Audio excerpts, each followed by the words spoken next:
시청자 여러분, JTBC 뉴스룸을 시작하겠습니다. 윤석열 대통령 탄핵 심판 선고가 이제 약 40시간 남았습니다. 온 국민의 눈이 쏠린 헌법재판소 안은 앞은 폭풍 전야의 고요함 그 자체입니다. 폭력 사태를 차단하기 위해 경찰이 버스 200대를 넘게 동원해 주변을 진공 상태로 만들고 헌재로 통하는 길목 하나하나까지 모두 막은 겁니다.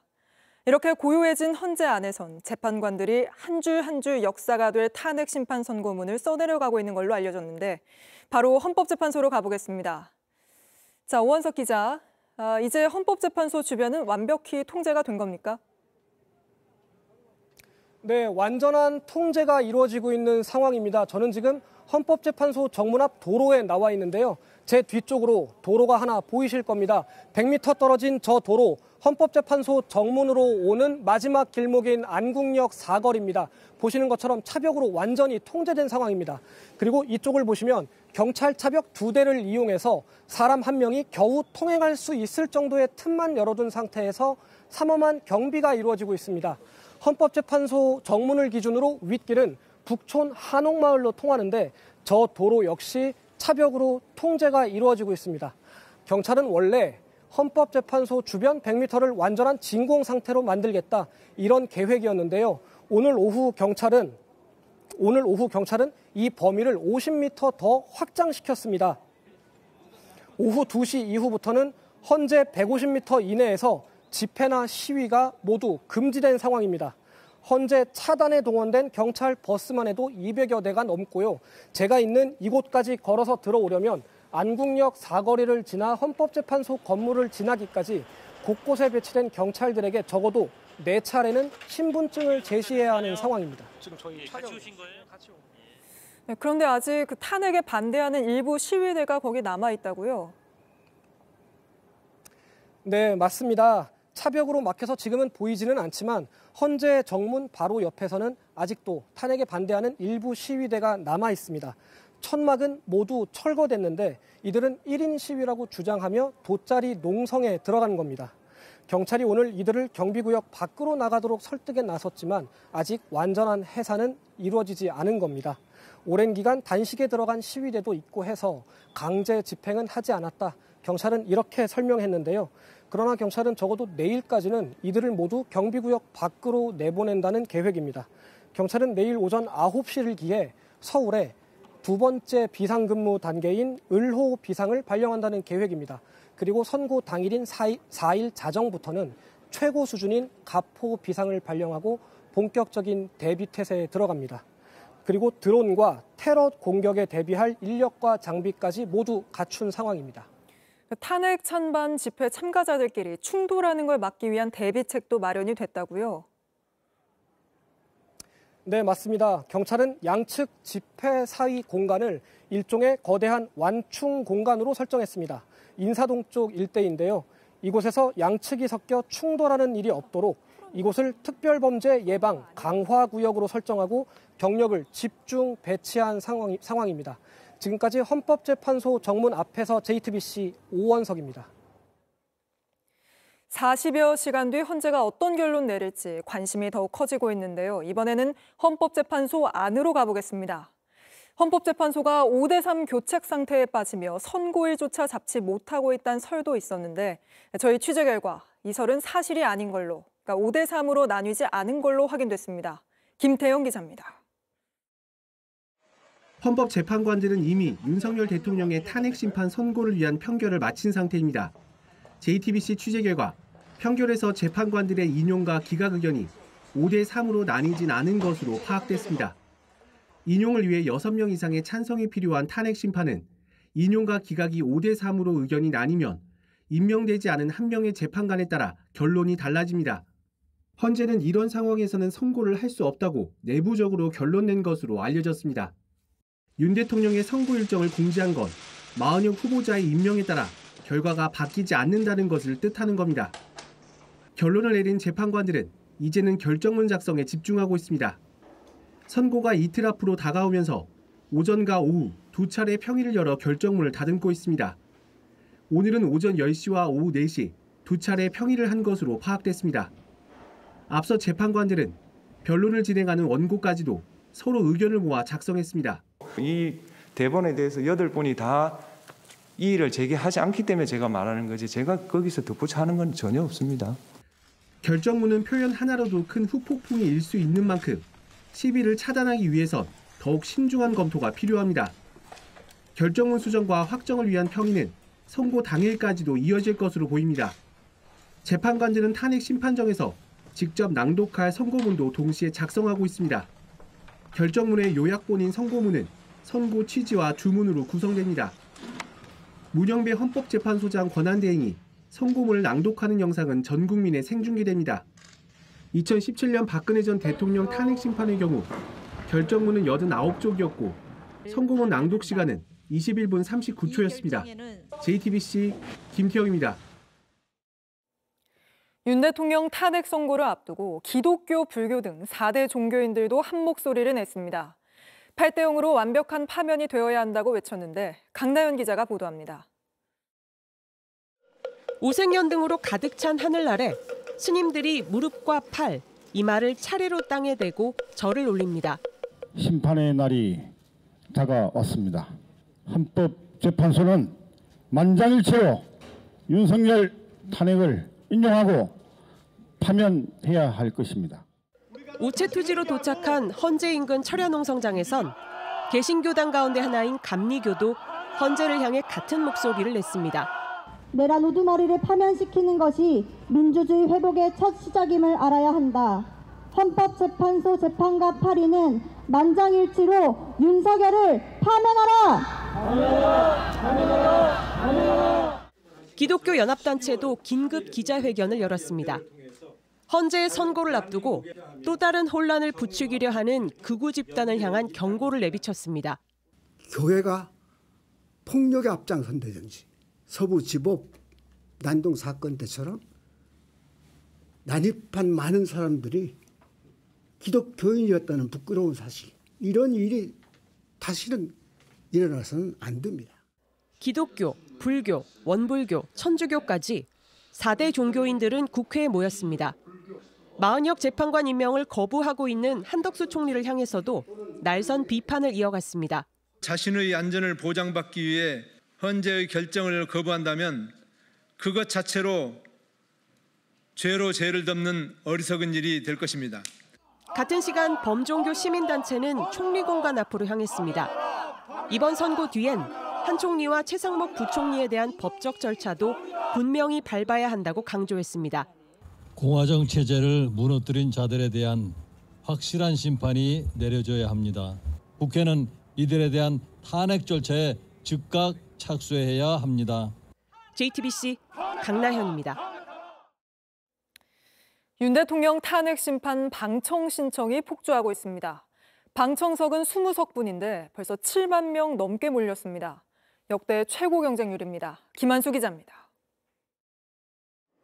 헌법재판소가 홈페이지에 공개하는 선고 목록입니다.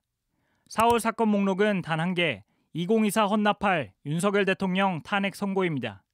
헌재는 어제 탄핵 선고일을 오늘 4일로 발표하면서 생방송 소식과 함께 일반인 방청 예약도 열었습니다. 그러자 갑자기 5만 명 이상의 접속자가 몰리면서 접속이 거의 불가능했습니다. 오늘 오후에도 동시 접속자는 계속 15,000명 이상이었습니다. 실제 접속을 하기 위해 기다려보니 1시간 40분 넘게 걸렸습니다. 오, 됐다. 11시에 시작되는 윤 대통령 탄핵 선고를 방청할 수 있는 일반인석은 20석입니다.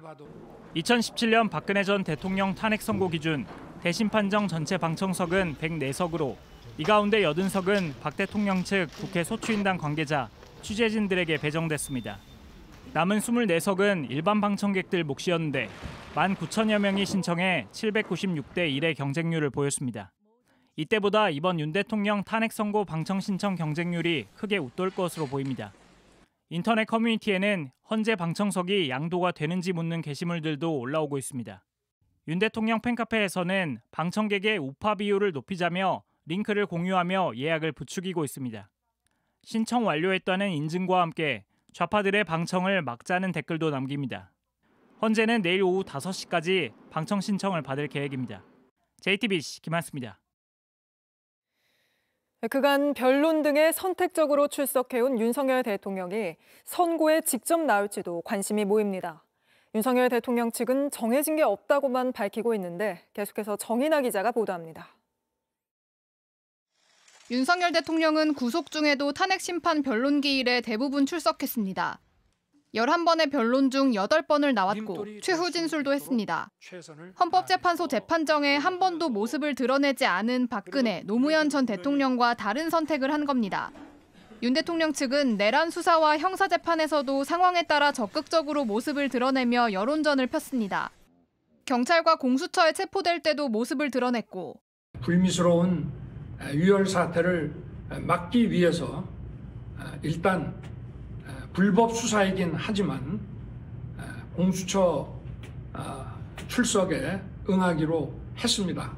구속영장 심사 때는 전날까지 변호인이 출석하지 않을 거라 했지만 다음 날 오전 전격적으로 출석하겠다는 입장을 내놨습니다. 이날 윤 대통령의 출석으로 많은 집회 인파가 서부지법으로 몰렸습니다. 이렇게 몰려든 극렬 지지자들 중 일부는 서부지법 폭동에 가담하기도 했습니다. 윤 대통령은 이후 형사재판과 구속 취소 신문에도 출석을 택했습니다. 윤 대통령 측은 탄핵 심판 선고를 이틀 앞둔 지금 시점에도 출석을 묻는 취재진 질문에 미정입니다라는 답 문자만 보내온 상태입니다. 경찰은 윤 대통령의 출석에 대비해 당일 교통통제와 동선 확보를 준비하고 있는 걸로 알려졌습니다. JTBC 정인아입니다. 윤 대통령 선고가 이틀 앞으로 다가오면서 광장의 목소리도 더욱 커지고 있습니다. 바로 광화문 현장 연결해 보겠습니다. 자, 심가은 기자. 시민들이 많이 모여 있군요. 오늘 헌재 주변이 진공 상태가 됐는데 어디에 모여 있는 겁니까? 네, 저는 지금 안국역 6번 출구 인근에 나와 있습니다. 조금 전 외부로부터 완전히 차단돼서 진공 상태가 된 헌법재판소 앞 모습 보셨을 텐데요. 저는 그 차벽 바깥 시민들이 모여 있는 곳에 나와 있습니다. 헌재로부터 직선거리로 약 300m 정도 떨어진 곳인데요. 안국역 사거리 일대에서는 탄핵 반대 집회가 벌어지고 있고 제가 있는 이곳 안국역 6번 출구에서 광화문까지는 탄핵 찬성 집회가 진행되고 있습니다. 네, 평일 저녁인데도 많은 분들이 나왔군요. 네, 저 멀리까지 수많은 시민들이 빽빽히 자리한 모습 보실 수 있을 겁니다. 선고일까지 단 이틀 남았는데요. 오늘부터는 거리 곳곳에서 알록달록한 리본들이 보이기 시작했습니다. 탄핵을 촉구하는 시민들이 마음을 담아서 건 건데 어떤 내용인지 보면 윤 대통령을 즉각 파면하라, 민주주의를 지켜라 이런 문구들이 나와 있습니다. 또 시민들이 어떻게 모였는지 직접 보시겠습니다. 도시락을 싸왔었고요. 그리고 이런 은박지는 주셨고, 그리고 돗자리 친구가 갖고 왔고, 여기 옆에서 주신 빵이 있고요. 그리고 응원봉도 갖고 왔습니다. 3시간 걸렸나? 1시부터 했어, 1시부터. 여기 저 동생하고 우리 작은 형하고 큰 형하고 사형제 왔습니다. 네, 멀리서 오신 분들도 있었군요. 선고 순간까지 이 집회는 계속되는 건가요? 네, 맞습니다. 이제 곧 7시부터 오늘의 본격적인 집회가 시작되고요. 이어서 밤샘 집회와 릴레이 기자회견 등이 예정돼 있습니다. 돗자리를 깔고 음박담요를 두른 채로 이곳에서 밤새 버틴 시민들도 있었는데요. 선고일까지 이런 모습 이어지게 됩니다. 경찰은 탄핵 반대 집회와의 충돌을 대비해서 안국역 6번 출구 인근에 차단벽을 세웠습니다. 찬반 집회 구역이 넓어지면서 현재 안국동 사거리부터 창덕궁 방향 도로는 전면 통제된 상태입니다. 현재 방향 안국역 출구도 통행을 막아둔 상태인데요. 경찰은 어제부터 24시간 상황 관리 체제에 돌입해서 혹시 모를 위험에 대비하고 있습니다. 지금까지 안국역 인근에서 JTBC 심가은입니다. 포고령 1호는 12.3 비상계엄이 위헌 위법하다는 걸 입증합니다. 그래서 윤석열 대통령 역시 실행 의지가 없었다는 황당한 논리로 반박하고 있는데 그마저도 포고령이 실제 실행됐었다는 사실이 뒤늦게 드러나며 무색해졌습니다. 먼저 박현주 기자입니다. 헌법재판소는 윤석열 대통령의 탄핵 심판을 시작하며 포고령을 제일 먼저 증거로 요구했습니다. 대통령에 대하여 12월 24일까지 입증계획, 증거 목록, 이 사건 개헌 포고령 1호 제출을 요구하였습니다. 포고령은 발령 즉시 법적 효력을 갖고 위반하면 처벌됩니다. 비상계엄 실행의 근거인 만큼 계엄의 성격을 규정합니다. 포고령이 위헌이면 이에 따라 실행되는 비상계엄도 위헌일 수밖에 없는 겁니다. 재판관들은 지난해 12월 3일 밤 11시에 발령된 포고령 1호를 직접 띄워놓고 변론을 진행했습니다. 그 1항을 보면 국회와 지방의회 정당의 활동, 일체의 정치 활동을 금한다 이렇게 돼 있거든요. 하지만 헌법엔 계엄으로 국회를 통제할 수 있다는 조항이 없고 되레 국회의 계엄 해제 의결권을 보장하고 있습니다. 포고령에 있는 국회 활동 금지는 위헌, 위법인 겁니다. 계엄군은 이 포고령에 따라 헬기를 타고 국회로 출동한 뒤 유리창을 깨고 본청으로 들어갔습니다. 경찰이 국회 출입을 전면 통제한 근거도 포고령이었습니다. 국회를 통제를 해줬으면 좋겠다. 그래서 제가 지금 법률적인 근거가 없다 이렇게 이야기를 하고 일단은 거부를 하니까 포고령이 발령이 됐다는 이야기를 해서 포고령은 가짜뉴스를 이유로 언론의 자유를 제한하고 복귀하지 않은 전공의를 처단한다는 내용도 있습니다. 윤 대통령은 탄핵 심판에 나와 포고령을 직접 검토했다고 인정했습니다. 이게 상해법규에도 위배되고 내용이 구체적이질 않아서 집행 가능성도 없는 거지만 그냥 놔둡시다라고. 이처럼 윤 대통령은 작성에 관여한 건 부인하기 어려워 실행은 하지 않았다는 점을 강조하고 있다는 지적이 나옵니다. 포고령은 윤 대통령의 파면 여부를 가를 가장 중요한 증거가 될 것이란 분석이 나옵니다. JTBC 박현주입니다. 하지만 12.3 비상계엄 당일 계엄군이 취재 중이던 기자를 폭행하고 케이블 타이로 묶으려 하는 영상이 공개되며 이 포고령이 실행됐다는, 그것도 언론 자유를 통제한다는 조항이 실행됐다는 사실까지 뒤늦게 드러났습니다.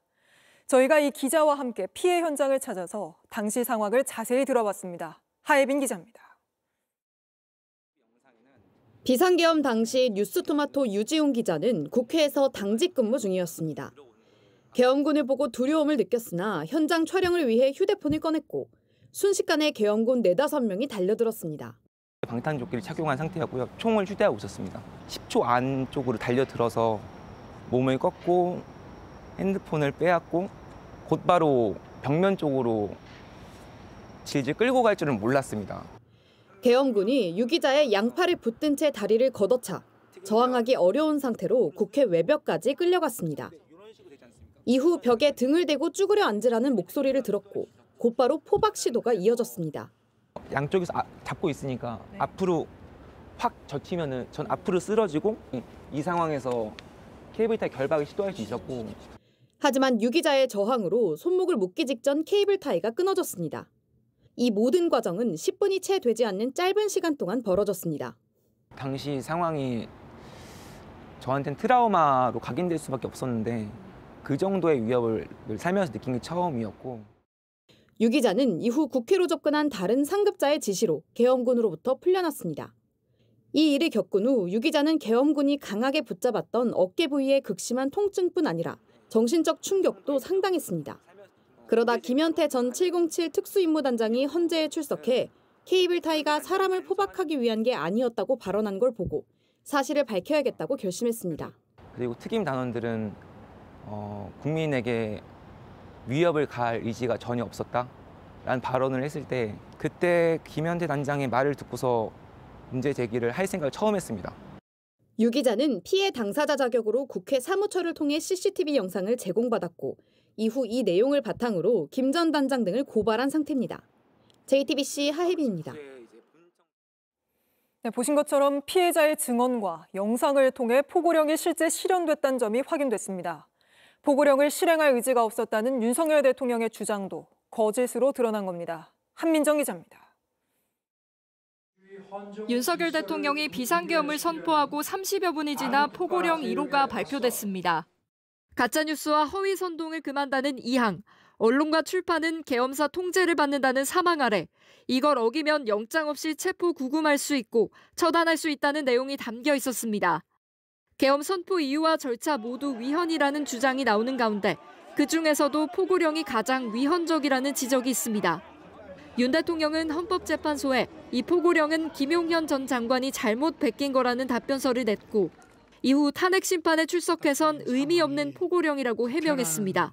이거는 실현 가능성, 집행 가능성이 없는데 상징성이 있으니까 놔둡시다 이렇게 얘기를 한 거로 기억이 되고. 그런데 계엄군이 실제로 내란 사태 당시 민간인인 기자의 휴대전화를 뺏고 폭행하고 심지어 포박을 시도했다는 사실이 영상을 통해 드러나면서 실현 가능성이 없다는 윤 대통령의 주장은 거짓이 됐습니다. 포고령과 관련해 내란 사태 1, 2인자는 약속 대련을 하는 듯한 모습을 보이기도 했는데 전공이 이걸 제가 왜 집어넣냐 웃으면서 이렇게 얘기를 하니 어떤 계고한다는 측면에서 그냥 뒀습니다 해서 저도 웃으면서 그냥 놔뒀는데 그 상황은 기억하고 계십니다. 기억합니다. 지금 말씀하시니까 기억납니다. 이번 영상으로 책임 소재 논란은 더 커질 걸로 보입니다. JTBC 한민정입니다. 이번에 공개된 영상으로 김현태 전 707 특수임무단장이 거짓 증언을 했다는 사실도 드러났습니다.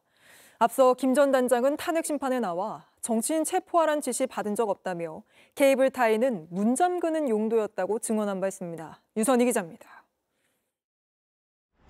김현태 전 단장은 비상계엄 해제 닷새 뒤 울면서 기자회견을 했습니다. 국민 여러분, 707 부대원들은 모두 피해자입니다.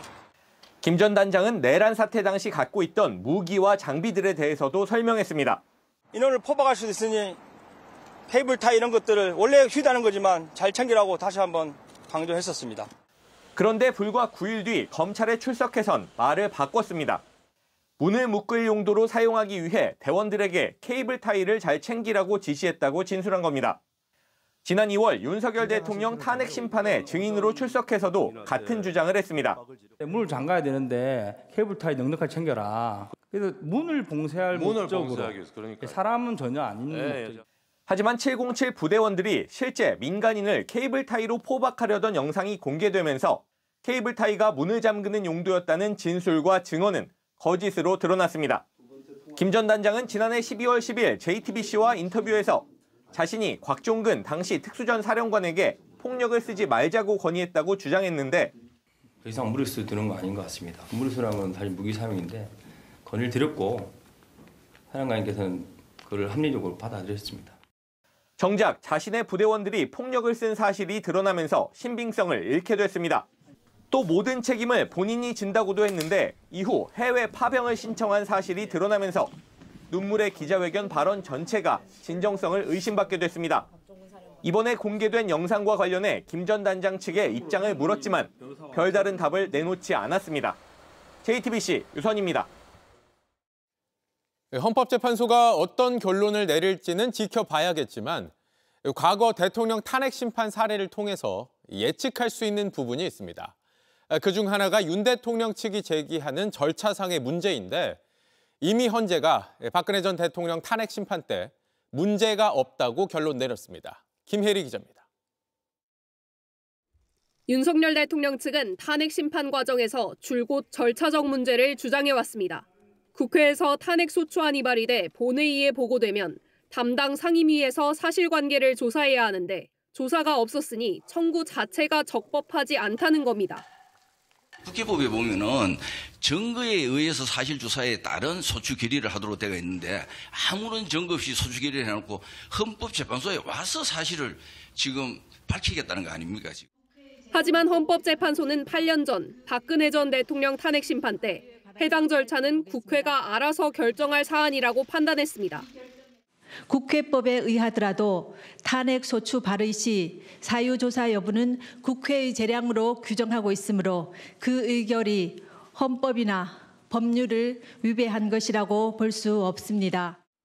윤 대통령 측은 국회 측 탄핵소추단이 형법상 내란죄를 소추 사유에서 뺀 것도 문제 삼았습니다. 내란죄 철회 부분은 탄핵소추 의결서에서 너무나 큰 비중을 차지하고 있기 때문에 탄핵소추는 무효이고. 하지만 박 전 대통령 탄핵 사건에서 헌재는 탄핵 심판이 헌법을 수호하기 위한 제도라며 형사 절차와는 성격이 다르다고 강조했습니다.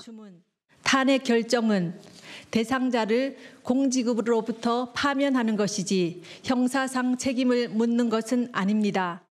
헌재는 노무현 전 대통령 결정문에서도 소추 사유를 판단할 때 국회 소추 사유 체계에 구속되지 않는다며 어떤 연관 관계에서 법적으로 고려할지는 전적으로 헌재 판단이라고 판시했습니다.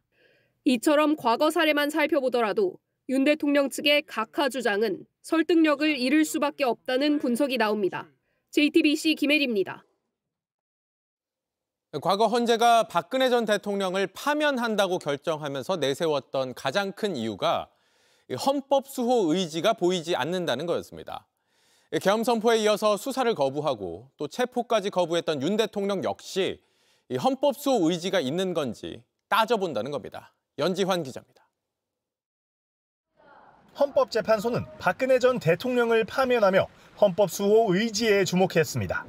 피청구인의 일련의 언행을 보면 법 위배 행위가 반복되지 않도록 하여야 할 헌법 수호 의지가 드러나지 않습니다. 수사기관 조사에 협조하지 않은 것도 헌법을 수호할 의지가 없다는 근거로 판단했습니다.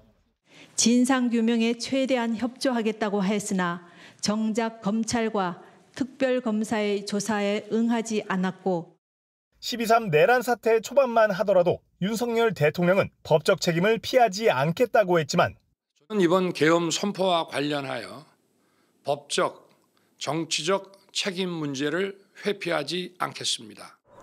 수사가 본격 시작되자 이를 불법으로 규정하고 검찰과 공수처 조사에 일절 응하지 않다 결국 체포됐습니다. 수사기관이 거짓 공문서를 발부해서 국민들을 기만하는 이런 불법이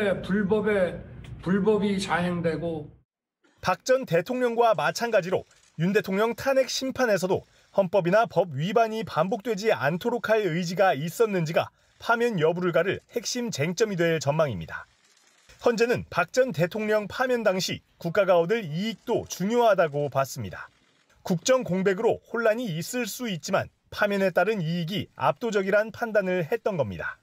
법 위배 행위가 헌법 질서에 미치는 부정적 영향과 파급 효과가 중대하므로 피청구인을 파면함으로써 얻는 헌법 수호의 이익이 압도적으로 크다고 할 것입니다.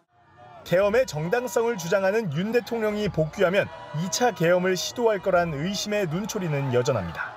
헌재는 윤 대통령을 파면할 경우 예상되는 파급 효과도 면밀하게 따져볼 것으로 전망됩니다. JTBC 연지환입니다. 선고가 이틀 앞으로 다가왔지만 윤 대통령은 아무런 입장을 내지 않고 있습니다. 대통령의 침묵을 지키는 가운데 정치권에서는 헌재 결정에 대한 승복 여부를 놓고 공방이 벌어졌습니다. 유한울 기자입니다. 윤석열 대통령 측은 탄핵 심판 선고 기일이 정해진 어제에 이어 오늘도 침묵을 지켰습니다. 대통령실은 차분히 결정을 기다린다는 입장을 유지하고 있지만 내부적으론 대통령 직무 복귀에 대비해 준비에 들어간 걸로 알려졌습니다. 대통령이 집무실에 돌아오는 즉시 탄핵 찬반 세력을 모두 아우르는 대국민 담화를 내는 방안도 검토 중인 걸로 전해집니다. 탄핵이 인용될 경우 굴복할 여지를 남겨둔 것 아니냐는 해석이 나오면서 여야 지도부 사이에선 승복 공방이 오갔습니다. 헌재 결정에 당연히 승복한다고 하셨거든요. 이 입장 여전히 변함없다고 보면 될까요? 승복은 윤석열이 하는 겁니다. 아주 오만한 태도이고 국민을 무시하는 태도일 뿐만 아니라 헌법 위에 자신이 서겠다는 여야는 서로를 향해서도 탄핵 심판 결과에 승복하라고 목소리를 높였지만 속내는 복잡해 보입니다. 국민의힘 내부적으론 탄핵 기각 내지 각하에 대한 기대가 커진 상황. 이제 대통령이 조속히 직무에 복귀해서 멈춰선 국정을 재정비하고 민생을 돌봐야 할 것입니다. 민주당은 반대로 8대0 탄핵 인용 목소리를 높이고 있습니다. 헌법재판소가 8대0 만장일치로 내란 속의 윤석열을 파면할 것이라 확신하지만 끝까지 긴장을 늦추어서는 안 됩니다. 이런 상황에서 나오는 승복 발언들은 본인들이 유리한 상황만을 염두에 둔 거란 지적이 나옵니다. 한덕수 대통령 권한대행은 정치권의 자극적인 발언을 삼가달라면서 헌재 결정에 대한 승복을 촉구했습니다. JTBC 유한울입니다. 윤 대통령 극렬 지지자들은 계속해서 가짜 뉴스를 퍼뜨리고 있습니다. 이번 산불이 간첩이 벌인 일로 밝혀지면 미군이 개입할 수 있다는 주장까지 하고 있는데 주한미군이 직접 거짓 정보라고 반박에 나섰습니다. 임예은 기자입니다. 지난달 30일 한 소셜미디어에 올라온 게시글입니다. 이번 영남권 산불이 난 배경에 간첩과 중국이 있다면 계엄령이 선포되고 미군을 투입할 수 있다고 적혀 있습니다. 이 글에 주한미군 공식 계정이 댓글을 달았습니다. 주한미군은 공식 계정을 통해 잘못된 정보를 퍼뜨리지 말라고 했습니다. 작성자는 한국어를 제대로 이해한 게 맞냐며 적반하장 태도를 보였습니다. 무엇이 잘못된 정보인지 명확히 해달라, 책임을 질 수 있냐고 반문하기도 했습니다. 그러자 주한미군은 미군은 한국 계엄령에 소집될 수 없다며 지난해 12.3 내란 사태 때도 그런 일은 없었다고 했습니다. 미군이 12.3 내란 사태 당일 성관위에서 중국 간첩 99명을 체포했다는 스카이데일리발 가짜뉴스를 다시 한번 언급한 겁니다. 당시에도 주한미군은 스카이데일리의 모든 정보가 거짓이라는 공식 입장을 냈습니다.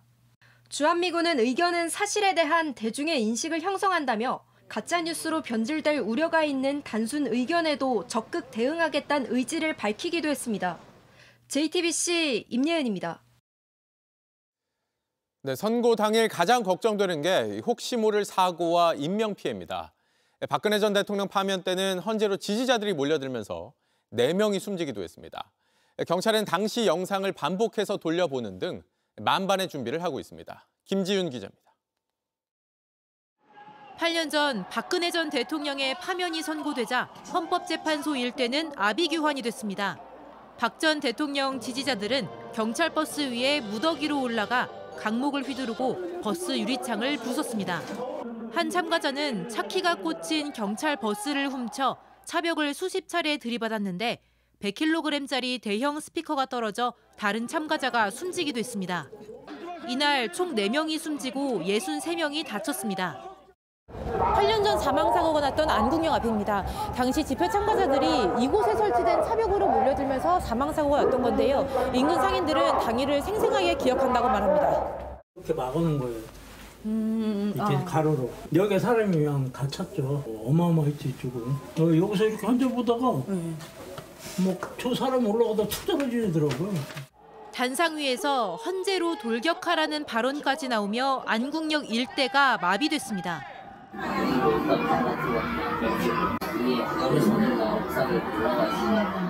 상인들은 이번 선고가 더 걱정된다고 입을 모읍니다. 또 올해 이번에는 또 양상이 다른 게 그러니까 좀 센 것 같아. 이 발언 수위도 그렇고 밟아 뭐 이러고 뭐 누구 이름 대면서 계속 얘기하잖아요. 그러다가 또 빨갱이는 죽여도 된다.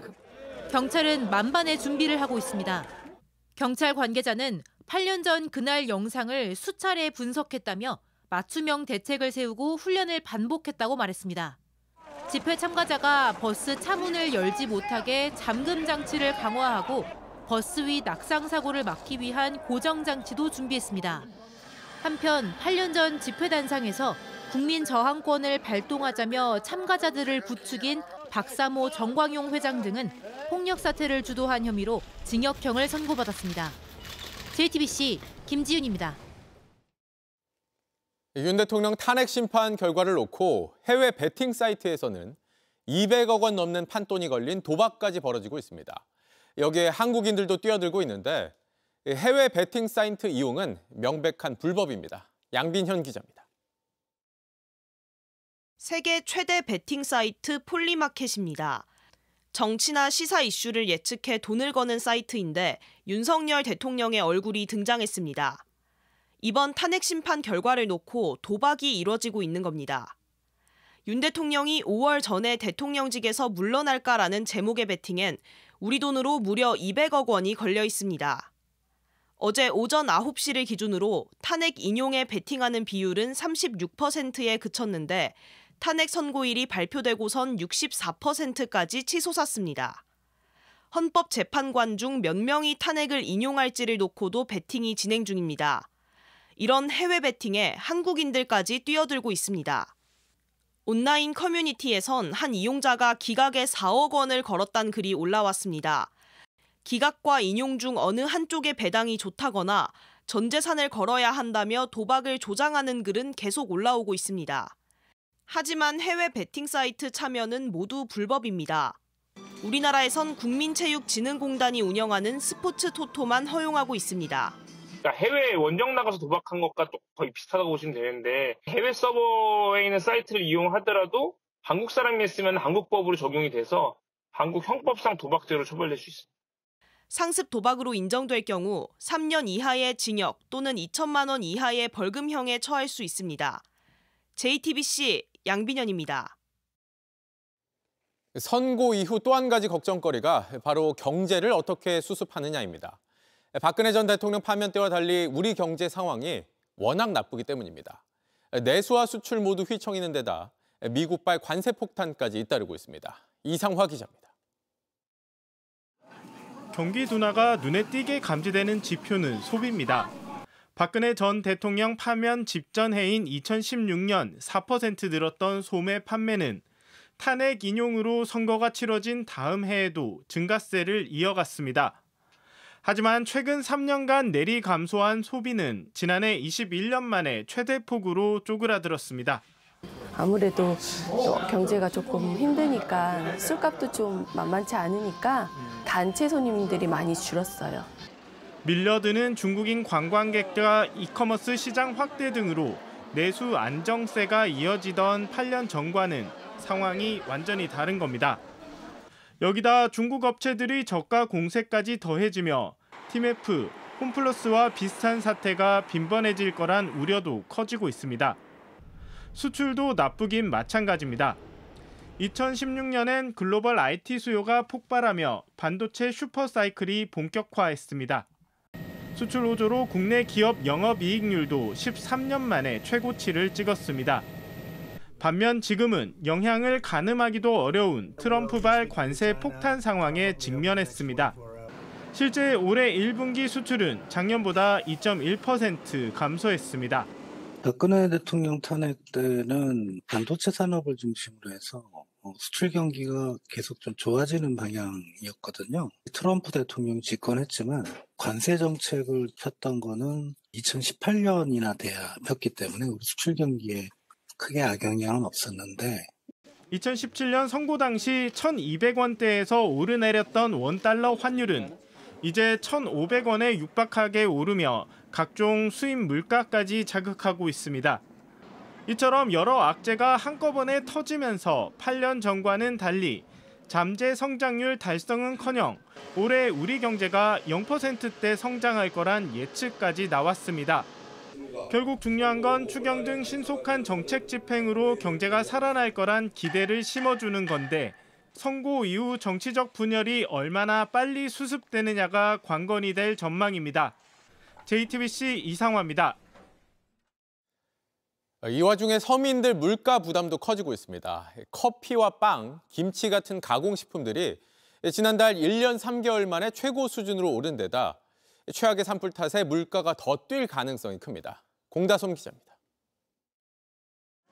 지난달 소비자 물가는 1년 전보다 2.1% 올랐습니다. 지난해 1%대까지 낮아졌던 물가 상승률은 비상계엄 이후 석 달 연속 2%대로 올라섰습니다. 특히 식품업체들이 줄줄이 출고가를 올린 여파에 가공식품은 1년 새 3.6% 뛰었습니다. 15개월 만에 최고치입니다. 공산품 역시도 어느 정도는 이미 기존에 올라 있었죠. 3개 사야 될 거 2개 사고, 2개 살 거 하나 사게 되고 그렇게 되는 거죠. 최대한 싼 거로만 사고 있는데도 많이 싸진 않죠. 커피와 빵, 과자 상승률은 평균 물가 상승률을 웃돌았는데 이런 흐름은 당분간 이어질 전망입니다.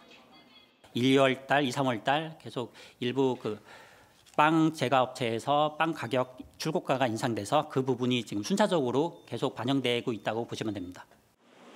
수온 상승으로 어획량이 준 탓에 수산시장에선 고등어와 오징어를 찾아보기가 어렵습니다. 고등어 생물 없다고. 지금 생물이 안 들어오니까 저 이런 건 다 냉동이에요.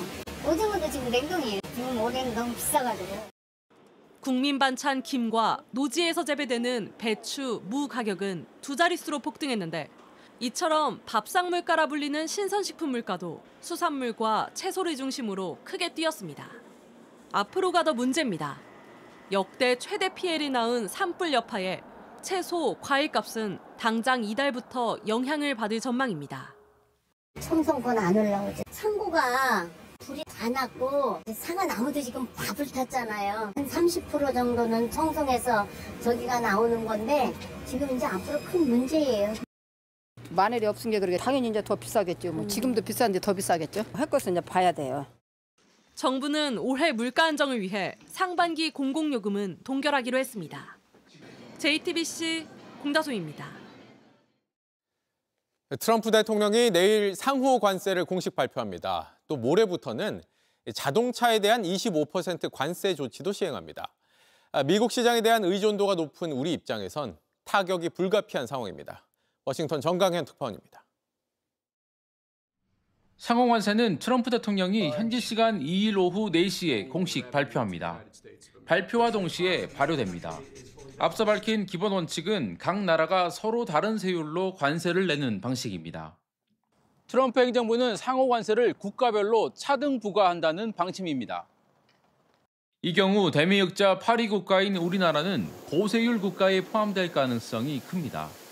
다만 20% 단일 관세 방안도 유력하게 검토되고 있습니다. 사실상 보편관세 형태로 모든 나라, 모든 품목에 20% 관세를 일괄 부과할 가능성입니다. The president said last night he has made a decision and a determination. I was with him in the Oval Office earlier, and he is going to announce that decision tomorrow. I don't want to get ahead of the president. This is obviously a very big day. 상호관세가 어떤 방식으로 결론이 나더라도 수출이 중심인 한국 경제엔 타격이 불가피합니다. 문제는 트럼프발 관세 폭탄이 여기서 그치지 않는다는 점입니다. 당장 상호관세 발표 다음 날인 3일부터는 자동차 관세 25%가 시행됩니다. 미국 자동차 시장은 벌써부터 들썩이고 있습니다. Well, we've actually seen an uptick in the last month with people buying cars. And maybe they're buying it before, all the changes happen. Yeah, so we've been actually busy. 관세를 피하려는 소비자들은 마음이 급해졌습니다. Yeah, we were just talking about that it would be crazy to think that this car is then 25% more expensive. So 상호관세로 글로벌 경제를 불확실성으로 내몰고 있는 트럼프 행정부는 미국 내부적으로는 물가 상승에 따른 경기 침체 우려에 직면하고 있습니다. 워싱턴에서 JTBC 정강현입니다. 버닝썬 사건의 실체가 드러나고 가해자들을 처벌할 수 있었던 건 공익제보가 있었기 때문이었습니다. 그런데 이 공익제보자가 음모론에 시달리고 있습니다. 특정 정당과 유착돼 제보 내용도 조작됐다는 근거 없는 공격이 이어지고 있는 겁니다. 결국 제보자는 모든 걸 잃었다며 법정 다툼을 시작했는데 안지연 기자가 인터뷰했습니다. 제보자가 국가권익위원회에 편지를 보낸 건 지난 2019년 2월이었습니다. 가수 정준영의 단체 카카오톡 대화방 내용을 제보한 겁니다. 스캔들의 시작이었습니다.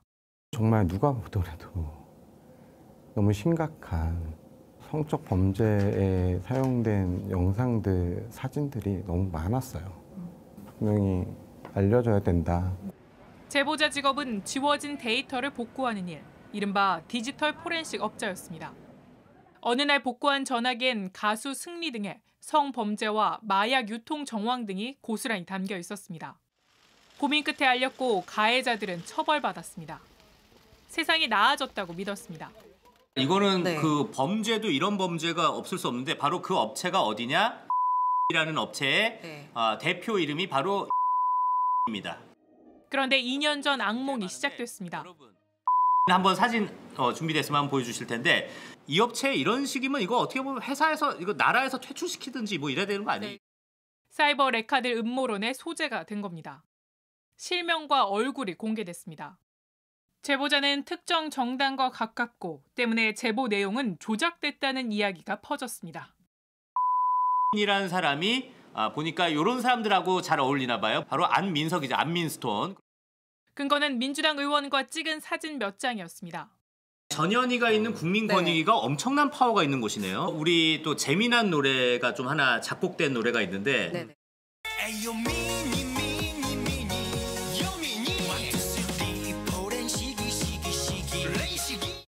권익위원회가 나서 검찰에 고발했지만 소용없었습니다. 공익신고자라고 둔갑이 된 포렌식 업자가 주요 역할을 했고 아주 큰 금액의 손해배상을 청구해야 되는 꼭 고소도 해야 될 사건이에요. 네. 제보자는 직업을 포기해야 했습니다. 포렌식을 맡기면 정보를 넘겨버리는 사람의 프레임으로 씌우면서 제가 지금 하는 일 중에 디지털 포렌식 일은 아예 접어버렸습니다. 쏟아지는 비난과 공격이 두렵다고도 했습니다. 사이버 불링은 당해보지 않은 사람은 알 수 없습니다, 진짜. 저도 그냥 그렇게 말하고 싶어요. 제가 죽어야 끝나나요? 가세연 등과 재판은 오는 7일 처음 열립니다. 법정 다툼이 언제까지 있지는 알 수 없습니다. JTBC 안지연입니다. 한 대학병원의 교수가 전공의들의 리베이트 문제를 제기한 후 직장 내 괴롭힘을 당한 걸로 나타났습니다. 해당 교수는 노동부가 병원장과 대학 측에 과태료까지 부과했지만 달라진 건 없었다고 호소하는데 송승환 기자가 취재했습니다. 지난 2021년 상계 백병원의 A 교수는 일부 전공의가 불필요한 비타민을 처방하는 리베이트 문제를 병원 측에 제기했습니다. 이후 돌아온 건 의료진의 따돌림이었습니다. 환자들에게 이런 심각한 금전적 피해를 주고 리베이트 수치 행위를 그냥 눈 감고 넘어갔다면 이건 명백히 직무유기라고 생각을 하는데 동료 교수들조차 저를 평형인간 취급하고 당시 전공의들은 되레 A 교수가 폭언을 했다며 병원 측에 신고했습니다. 병원 측과 법인인 인제대는 A 교수에게 전공의들과 절대 접촉하지 말라는 완전 분리 조치 결정을 내렸습니다.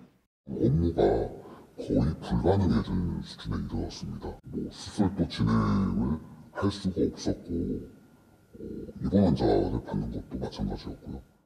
당시 병원장과 대학 측에 고충을 호소했지만 도움을 받지 못했다고도 했습니다. A 교수는 결국 고용노동부에 직장 내 괴롭힘으로 병원을 신고했습니다. 올해 초 노동부는 병원장과 대학 측에 각각 과태료 500만 원과 300만 원을 부과했습니다. A 교수가 수차례 고충을 털어놨는데도 구체적인 사실 확인 없이 완전 분리 조치를 한 건 A 교수가 공익 제보 등을 한 걸 고려할 때 공정성이 결여됐다고 했습니다. 또 이 같은 행위는 직장 내 괴롭힘에 해당한다고 했습니다. 대학 측엔 직장 내 괴롭힘 신고를 인지한 경우 지체 없이 당사자 등을 조사해야 하는데 그렇게 하지 않았다고 했습니다. 하지만 달라진 건 없었습니다. 상계 백병원 한 관계자는 A 교수에게 병원 입장을 고민해봤냐, 왜 그렇게까지 했냐고 따졌습니다. 취재가 시작되자 병원 측은 과태료 처분은 행정소송을 할 예정이라고 해명했습니다. JTBC 송승환입니다. 오늘 전국 23곳에서 재보궐선거가 열렸습니다. 서울 구로구청장 등 기초단체장 5명과 지방의원 17명, 부산시 교육감을 새로 뽑는 겁니다. 비상계엄 이후 처음 열리는 전국 단위 선거지만 오후 7시 기준 총 투표율은 24.58%로 저조한 상태입니다. 이번 투표는 밤 8시까지 진행되며 당선자 윤곽은 자정쯤 나올 걸로 보입니다.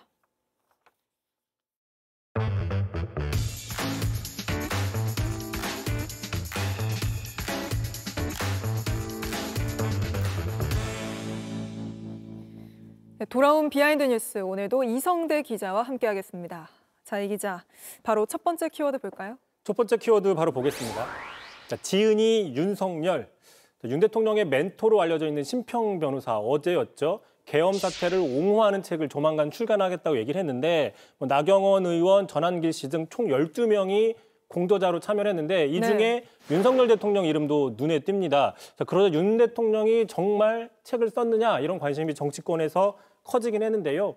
참고로 앵커나 저도 책을 내봤지만 시간이 많이 들어갔죠. 책을 내는 게 그만큼 쉽지는 않은 일인데 자, 알고 보니까 결론적으로 지난 2월이었죠. 윤 대통령의 최후 진술을 그대로 실은 걸로 알려졌습니다.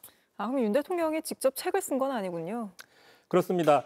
어쨌든 어제였죠. 출간 소식이 전해지자 민주당에서는 아니 계엄의 정당성을 주장하는 책을 어떻게 출간할 수 있느냐며 나무야 미안해 이런 논평까지 나오기도 했고요. 참고로 집권 초기였죠. 한남동으로 이사 갈 때 그 최재형 목사 등이 주었던 책은 버리고 디올백, 조그마한 파우치로 알려진 디올백은 가져갔다. 자, 이 때문에 윤 대통령이 정말 책을 짓는데 이 지은이로서 직접 참여한 게 맞느냐 이런 관심과 의구심이 커지는 반응이 나왔습니다. 자, 그러자 이제 논란이 되니까 역근이죠. 심평 변호사가 이렇게 해명을 했습니다. 오늘 책 출간 경위에 대해서 윤 대통령이 출판에 관여한 일은 전혀 없고 그럴 여유도 없지만 있었다 할지라도 한가하게 출판하는 일에 참여하겠느냐라고 확인을 했습니다. 근데 그 윤석열 대통령의 그 최후 변론을 그러면 책에 실는다는 건가요? 그렇습니다. 심평 변호사는 그 최후 변론이 상당히 훌륭했다. 그래서 네. 변호인단을 통해서 그 내용을 책에 실어도 되느냐고 윤 대통령한테 승낙을 받았다 이렇게 얘기를 하고 있습니다. 자, 그런데 당시 지난 2월이었죠. 윤 대통령이 약 67분 정도 최후 진술을 하면서 네. 지속적으로 계엄의 정당성을 주장하고 또 승복에 관련된 메시지는 사실상 없었습니다. 특히 잘못된 주장도 그 과정에서 많이 했었는데 네. 자, 대표적인 게 바로 이런 겁니다. 직접 들어보시죠.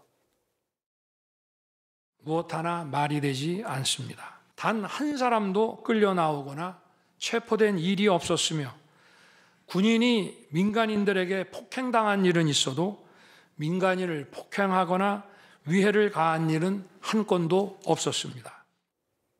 네, 하지만 앞서 저희가 전해드리고 또 지금 보신 것처럼 자, 계엄군이 민간인인 기자를 유해하고 체포하려고 했고 또 케이블 타이로 포박하려고 하는 네. 장면들이 있었습니다.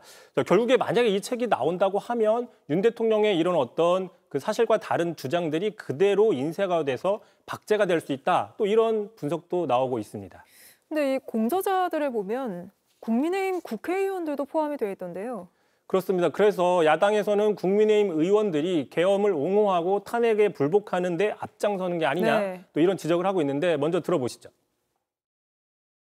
여당의 중진들 또 법률가들이 어떻게 헌법재판소에서 만약 파면의 결과가 나온다고 하면은 그 결과를 불복하는 그 결과를 부인하는 그런 책을 내는데 동조하면 그렇게 해서는 안 되는 거 아니겠어요? 자, 반면에 이름을 올렸던 나경원 의원은 자, 오해다라고 얘기를 하면서 앞서서 그 역근이 심평 변호사의 네. 출판 기념회에 참석해서 축사를 해줬는데 그 내용을 그대로 책에 실어도 되느냐고 해서 허락을 한 것뿐이다라고 해명을 했고요. 참고로 이번 책을 내는데 같이 하진 않았지만 또 다른 계엄을 옹호하는 책을 돌린 사람이 있습니다. 바로 보시는 것처럼 권영세 비대위원장인데요. 자, 4월 4일 대한민국 미래를 위해 탄핵이 기각돼야 된다고 하면서 이 책을 네. 전체 의원들에게 돌렸습니다. 알겠습니다. 바로 다음 키워드도 볼까요? 자, 두 번째 이슈 보겠습니다. 자, 사퇴인 듯 아닌 듯. 자, 어제였죠. 한덕수 권한대행이 상법 개정안 거부권을 행사했습니다. 그러자 이복현 금감원장이 항의 표시로 사의 표시를 했는데 만류를 받았다 이렇게 오늘 밝혔습니다. 네. 자, 이복현 금감원장 지난달이었죠. 저희가 돌비뉴스에서 만약에 상법 개정안 거부권이 행사가 되면 직을 걸고서라도 막겠다라고 밝혔다 전해드린 바가 있습니다. 그러니까 본인 말대로 직을 내려놓으려고는 했지만 반려됐으니까 그냥 더 근무한다 이런 거군요. 일단 그렇게 보입니다. 당장 사퇴하지는 않는다, 사퇴는 없다 이런 입장이고요. 네. 또 일단 4일 탄핵 선고까지는 지켜보겠다 이렇게 입장을 또 밝혔습니다. 참고로 어차피 6월 초에 임기가 끝나기 때문에 만약에 그렇다고 하면 2달 정도 더 계속 네. 근무할 가능성도 거론이 되고 있는데요. 자, 그러다 보니까 당장 정치권에서는 아니 앞서서는 직을 걸겠다 이렇게 호기롭게 이야기를 해놓고서는 주변에서 만류하니까 그대로 있는 게 말이 되느냐 이런 비판이 나왔는데 알고 보니까 야당이 아니라 여당에서 이런 비판이 나왔습니다. 직접 들어보시죠. 본인이 직을 걸겠다고 공인이 국민을 상대로 직을 걸겠다라고 표명을 했으면 당연히 사직서를 제출하고 짐을 싸서 청사를 떠나는 것이 공인의 올바른 태도이고 지난번에서도 당내에서 비판이 나왔었던 것 같은데 이번에도 또 비판이 나왔군요. 알겠습니다. 오늘은 여기까지 들어보죠. 이성대 기자였습니다. 네, 계속해서 미얀마 강진 소식입니다. 지진 발생 엿새째 추가 생존자는 나오지 않았습니다. 진앙지와 가까운 만달레이에서 취재 중인 이도성 특파원 연결하겠습니다. 이 특파원 뒤로 보이는 곳이 이번 지진으로 인명피해가 가장 많이 난 곳이죠. 현장 상황 어떻습니까? 네, 스카이 빌라라는 이름의 4동짜리 아파트인데요. 만델레에서 두 번째로 높은 건물입니다. 이 고급 시설을 갖춘 단지로 원래는 이 도시 발전의 상징이었습니다. 하지만 이 강진 이후 이번 참사의 상징처럼 변했습니다. 4동 가운데 3동은 완전히 무너졌고 남은 한 동도 절반으로 주저앉은 상태입니다. 지난주 금요일 강진이 났을 당시 90명이 넘게 묻힌 것으로 추정이 됐는데요. 구조 작업이 계속해서 이어지면서 어제는 10명, 오늘은 5명이 추가로 나왔지만 모두 숨을 거둔 상태였습니다. 이곳에서는 실종자 가족 한 100여 명이 엿새째 이곳을 떠나지 못하고 있습니다.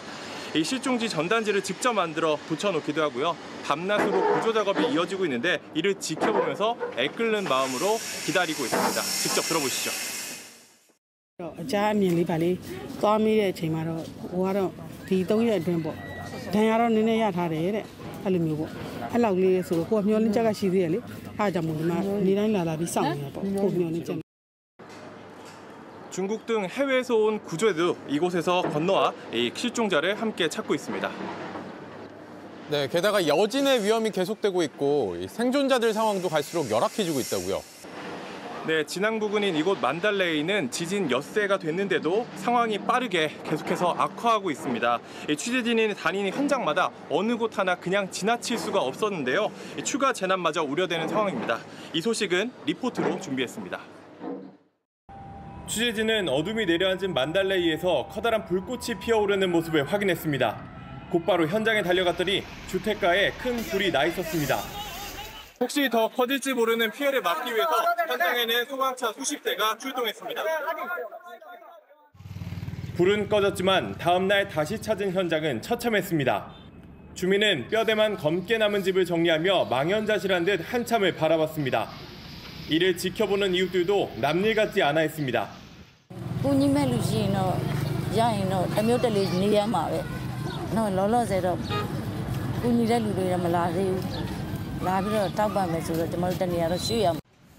멀지 않은 곳엔 이재민 캠프가 마련됐습니다.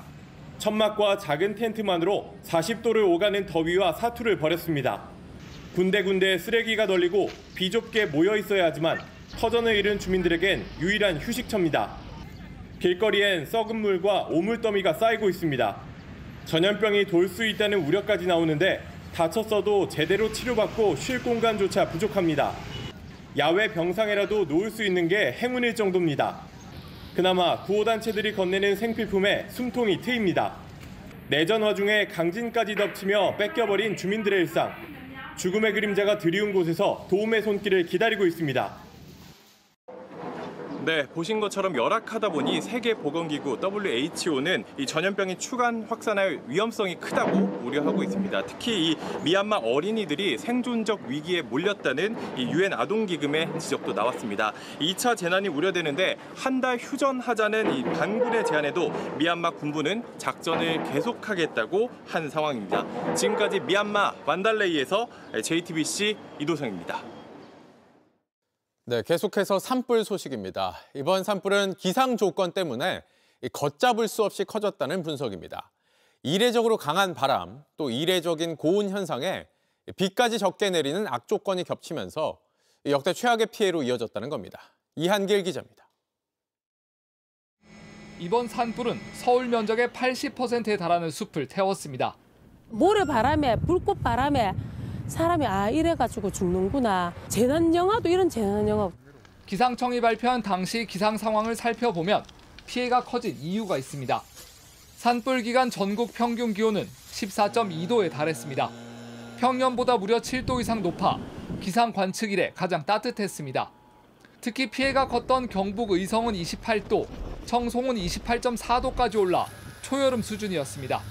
이렇게 기온이 높은 탓에 주변 습도는 낮아져 더 건조할 수밖에 없는 겁니다. 반면 지난달 강수량은 50mm가 채 안 돼 평년보다 적었습니다. 특히 산불이 본격화된 3월 하순에는 전혀 비가 내리지 않았습니다. 여기에 강한 바람이 더해졌습니다. 한반도 남쪽엔 고기압이, 북쪽엔 저기압이 위치하면서 한때 초속 25m가 넘는 태풍급 바람이 불었습니다. 너무 많이 해갖고 밀지가 않아요. 이 바람을 타고 산불은 시간당 8.2km, 사람이 달리는 것보다 빠른 속도로 동해안까지 번져나갔습니다. 불은 껐지만 상황이 끝난 건 아닙니다. 산불 피해 지역을 추적해보니 이후 10년간 산사태가 날 확률이 10%에 달했습니다. 일반 산보다 200배 높은 수준입니다. 나무가 사라지면서 뿌리가 흙을 잡아주지 못하고 땅이 물을 머금지 못하기 때문에 쉽게 무너져 내릴 수 있습니다. 장마철까지는 이제 석 달 남짓, 대비할 시간은 얼마 남지 않았습니다. JTBC 이한길입니다.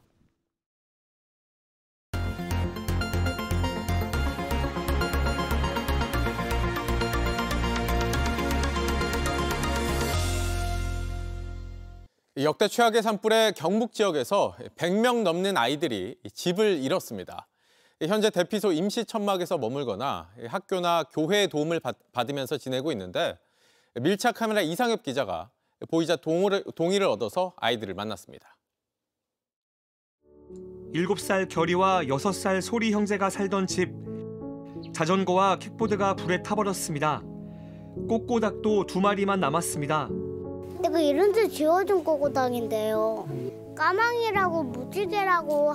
근데 불에 타요 4명은 죽었고 2마리는 살아있어요. 근데 꼬꼬닭은 죽으면 안 된다고 생각하는데요. 경북 의성에서 안동으로 번진 산불은 이 형제의 모든 것을 잿더미로 만들었습니다.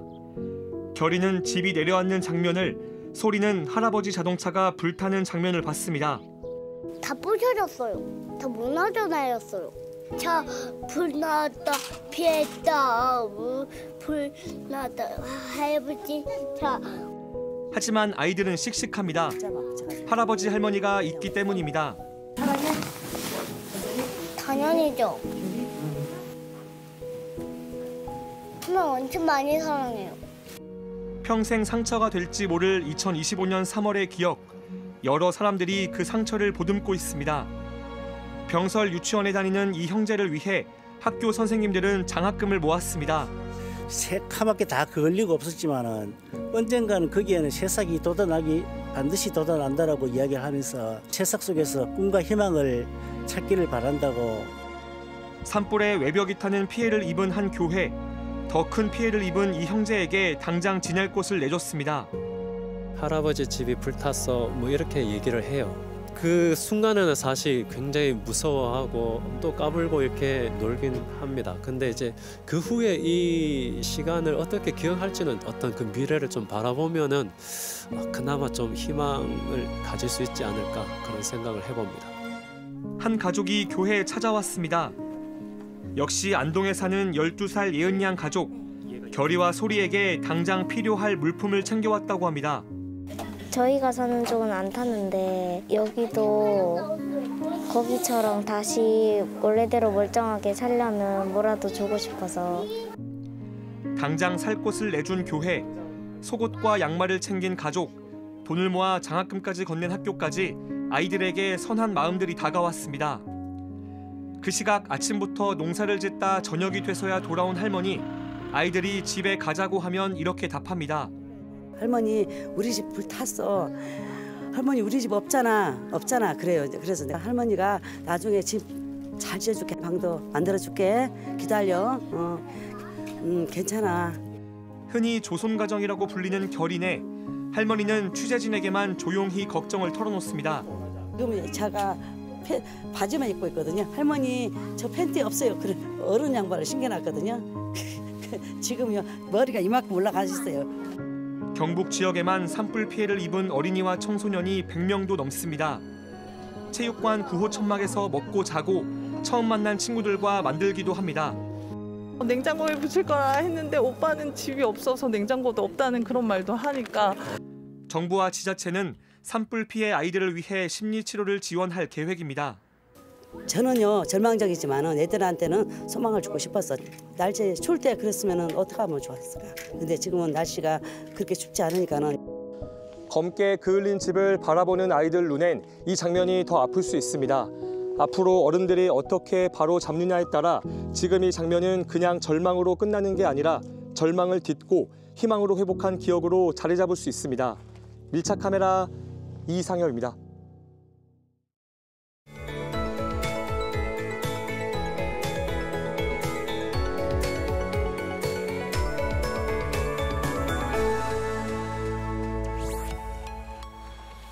전국 곳곳에 봄비가 내리면서 약간 서늘하게 느껴진 하루였는데요. 비는 오늘 밤 사이에 모두 그치겠고요. 내일은 서울의 낮 기온이 17도로 오늘보다 한결 포근해지겠습니다. 하지만 아침 저녁에는 여전히 쌀쌀하겠습니다. 겉옷은 꼭 챙겨서 다니시기 바랍니다. 비가 내리긴 했지만 대기의 건조함을 달래주긴 역부족이었는데요. 4월도 3월 못지않게 화재가 많이 발생하는 시기인 만큼 불이 나지 않도록 조심 또 조심하시기 바랍니다. 내일도 수도권과 충남 지역은 때때로 먼지 농도가 높아지겠습니다. 호흡기 약하신 분들은 마스크를 착용하시는 게 좋겠습니다. 비가 그치고 내일 오후부터는 차츰 구름이 걷히겠습니다. 아침 기온은 서울 6도, 전주 5도로 시작하겠고요. 낮에는 청주와 대구가 17도까지 오르면서 일교차가 크게 벌어지겠습니다. 식목일인 토요일에는 전국에 비 소식이 있겠고 비가 내리면서 기온도 약간 내려가겠습니다. 날씨였습니다. 뉴스룸 저희가 준비한 소식은 여기까지입니다. 시청해주신 여러분 고맙습니다.